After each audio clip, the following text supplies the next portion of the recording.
le plus de droits d'asile, le plus de visas, le plus de droits qui sont accordés, mais vous etc. voyez que ça va C'est créer un des défaut problèmes d'incitation qui va donc inciter tous ceux qui aujourd'hui sont sur le territoire illégalement à quitter le territoire. Donc oui, il n'y aura oui. pas de mesure d'expulsion Ah bah oui, particulière. je pense Aujourd'hui, que les si- chiffres qui sont fixés par le Oui, gouvernement, monsieur, vous les je pense changerez que pas. si l'on dit, monsieur, vous êtes en situation, vous vous maintenez, ou vous entrez illégalement sur le territoire français, vous êtes donc en contradiction, en contravention avec la loi française.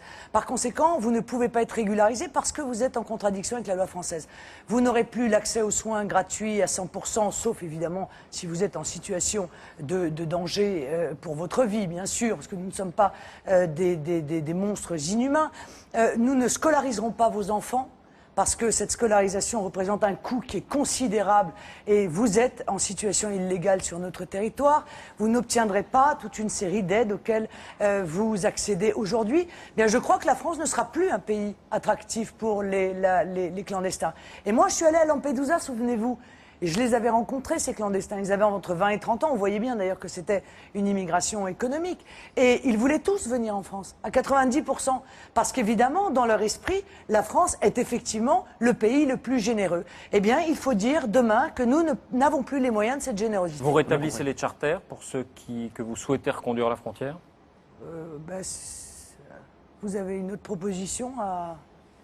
Non, mais là, Je pose la question. À dos de cheval, à... Non, mais ça ferait du monde. Vous rétablissez les compte tenu charters. des chiffres qu'on a évoqués, c'est beaucoup de charters, quoi. Vous rétablissez les charters? Oui, bien sûr. Et ça coûte une fortune à l'État, au demeurant. Il faudra, oui, mais moins que la présence des clandestins dans notre pays, monsieur. On dit le coût d'une expulsion, c'est aux alentours de 21 000 euros. Donc si ça concernait Ça fait cher, effectivement, ça fait cher le billet d'avion. 200 000 personnes, ça ferait... Oui, il n'y a pas que le billet d'avion, vous savez, dans les procédures d'expulsion, vous le savez bien, il y a les centres de rétention, etc. etc.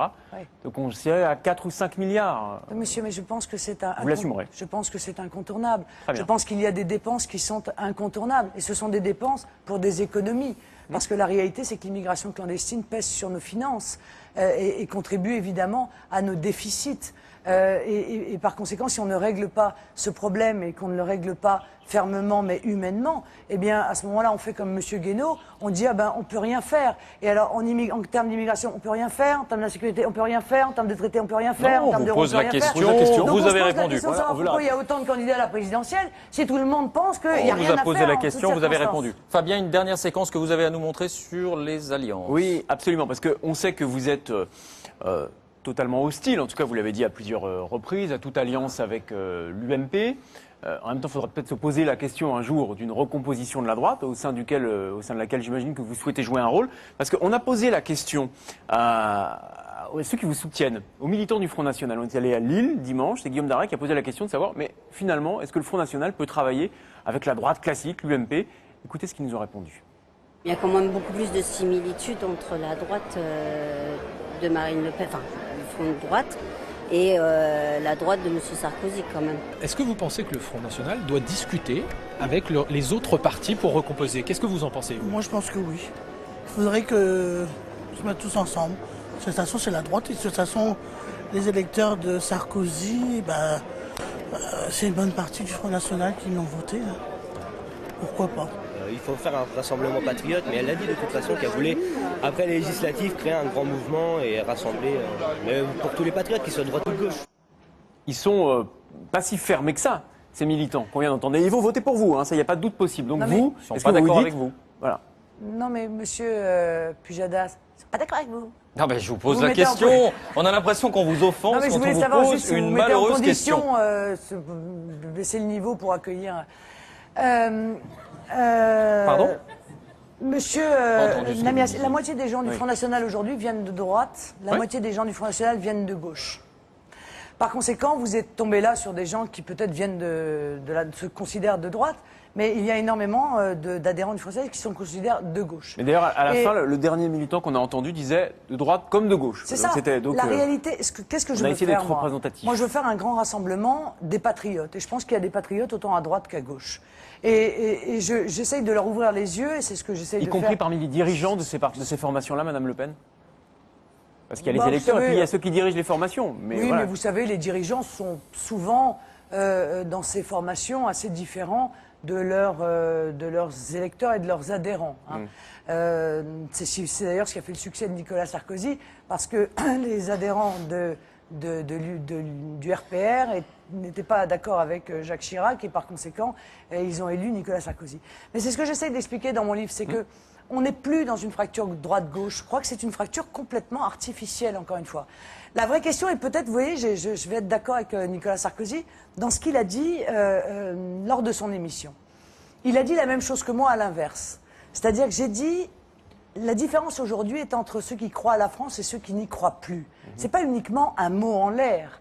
C'est une véritable analyse politique. C'est-à-dire ceux qui pensent que les nations sont l'avenir des peuples et ceux qui pensent que les nations doivent s'effacer, doivent disparaître au bénéfice d'une puissance supranationale qui serait le fédéralisme européen et, au-delà de ça, la gouvernance mondiale.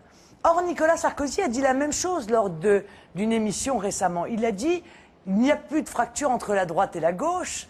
Ça m'a intéressé. Mais il y a ceux qui croient en l'Europe et ceux qui n'y croient pas. Et en réalité, il disait la même chose que moi. C'est-à-dire Alors là, vous nous dites ce soir que vous êtes d'accord, en tout cas, avec ce que c'est en train de dire, ce que dit fréquemment le président de la République dans ses interventions. Oui, la différence, c'est que lui, il ne croit plus en la France et moi, j'y crois. Ouais. Et donc, en fait, elle est là, la vraie fracture. Et c'est très intéressant, d'ailleurs, de pouvoir la détecter. C'est-à-dire ceux qui pensent que la nation est le seul moyen de préserver la sécurité, la prospérité et un avenir au peuple. Et ceux qui pensent que la nation s'est dépassée, c'est ringard, qu'on est trop petit. D'ailleurs, j'ai entendu un petit peu ça tout à l'heure, qu'on est trop petit, que on ne peut pas être libre. Mais les élus de l'UMP, vous leur tendez la main? Mais moi, vous souhaitez travailler avec eux, créer des groupes, des formations pour avoir une représentation parlementaire? C'est ça quand même les questions qui se posent aussi pour diriger un pays. Je pense que notre pays est dans une situation tellement périlleuse, que c'est maintenant un rassemblement de tout le monde qu'il faut envisager. Moi, j'ai ouvert les bras à des gens, encore une fois, qui venaient de la gauche, qui venaient du Parti communiste. À Hénin-Beaumont, presque un tiers des adhérents d'Hénin-Beaumont étaient encartés au Parti communiste. Moi, je ne juge pas les gens en fonction de leurs engagements politiques antérieurs. Je les juge sur la lucidité qu'ils ont aujourd'hui à se dire mais on nous a menti pendant 30 ans, on nous a vendu toute une série de fadaises, que l'euro c'était la prospérité, que l'Europe c'était la paix, et qui se réveillent dans une guerre économique sans nom, qui se réveillent avec des nations européennes qui s'insultent les unes les autres. Les Grecs sont des paresseux, les Italiens sont des tricheurs, et les Allemands sont des égoïstes, et les Français ceci. C'est ça l'Europe de la paix qu'ils ont fait. Mais ils ont construit un véritable cauchemar. Et cette prison des peuples que constitue leur Union européenne, cette forme qu'a prise l'Union européenne, eh bien je veux ouvrir la porte de cette prison. Et si des gens de droite et de gauche veulent venir l'ouvrir avec moi, eh bien qu'ils sachent qu'effectivement j'ai besoin d'eux parce qu'ils sont le peuple français et que le seul souverain légitime que je reconnaisse en France, c'est ni la BCE, ni le FMI, ni Mme Merkel, ni la Commission européenne, c'est le peuple français. Bien, merci Fabien. Moi j'avais une toute dernière question à vous poser. Ça n'est qu'une question. La LICRA, on parlait de la Constitution tout à l'heure, souhaite qu'on enlève le mot race de la Constitution, parce que vous savez que les scientifiques ne reconnaissent pas les races chez l'homme. Est-ce que vous êtes favorable à cette proposition? Non, je pense que la LICRA est une structure politique absurde, et sa proposition est d'ailleurs absurde, parce que s'il n'y a plus race dans la Constitution, eh bien, il n'y a plus de racisme à condamner. Alors, il n'y a plus race dans le code pénal. Or, la discrimination en fonction de